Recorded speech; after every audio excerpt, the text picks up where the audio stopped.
former worker of one of Mother Teresa's homes, included criticism of the sanitation of her missionaries, which Chatterjee compared to a Nazi concentration camp.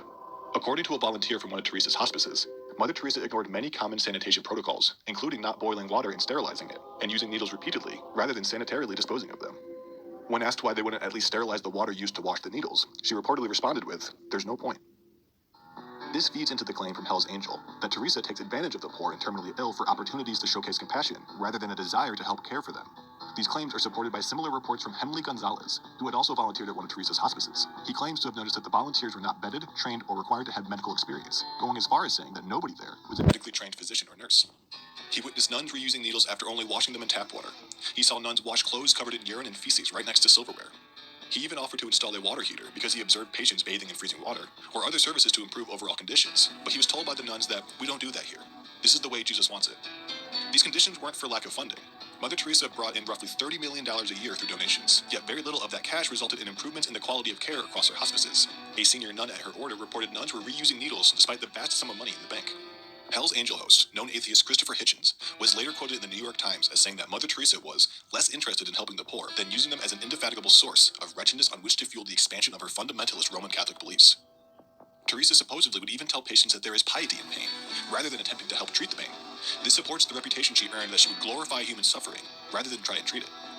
Reporter Donald McIntyre went undercover at one of Mother Teresa's homes in a report titled Mother Teresa's Legacy. In it, he witnessed many people tied like animals. He saw a boy rock back and forth with his ankle tethered to a cot. He overheard some volunteers laughing about a boy who had peed on a volunteer because he was tied to his bed. He also claimed to see an older, disturbed woman tied to a tree, and babies tied up with cloths during feeding time. According to the report, the volunteers were too intoxicated with the myth of Mother Teresa and drunk on their own philanthropy to see that such treatment of children was inhumane and degrading. On top of the criticism against her quality of medical care, Mother Teresa also kept friends with various questionable people. Acting as a mascot for the Catholic Church, Teresa traveled all over the world, including Lebanon, where the right-wing Catholic militia mass murdered people at the Sabra and Shatila refugee camps. She was awarded the Medal of Freedom from Ronald Reagan, who at the same time he was celebrating Mass, he had proxies murder 4 American nuns and the Catholic Archbishop of San Salvador. She worked with Robert Maxwell, a media proprietor who had the descriptor of a ruthless tycoon and bully. She was friendly with Charles Keating, another business tycoon who was involved in what was considered the greatest financial scandal in the 80s. She took money from all these questionable people, and if confronted with evidence that donations made to her order were made with stolen money, she didn't return any of it. Even her path to sainthood was marred with controversy and scandal. In order to become a saint, a person must have performed 2 miracles, approved by the Pope. The first miracle was the curing of Monica Besra, who claimed that praying to Mother Teresa cured her of cancer.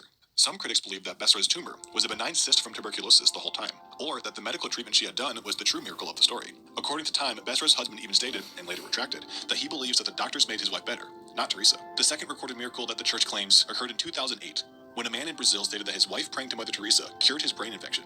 The Catholic Church approved of this miracle and officially canonized her in 2016. On paper, Mother Teresa has done a lot of good for the world. Schools, orphanages, and hospices should objectively make the world a better place. But in practice, it appears that her altruistic actions were more for show than good, and were meant to relieve the white Western world of its guilt. A way for rich and powerful countries to pat themselves on the back for being able to have a representative from their world save people in poor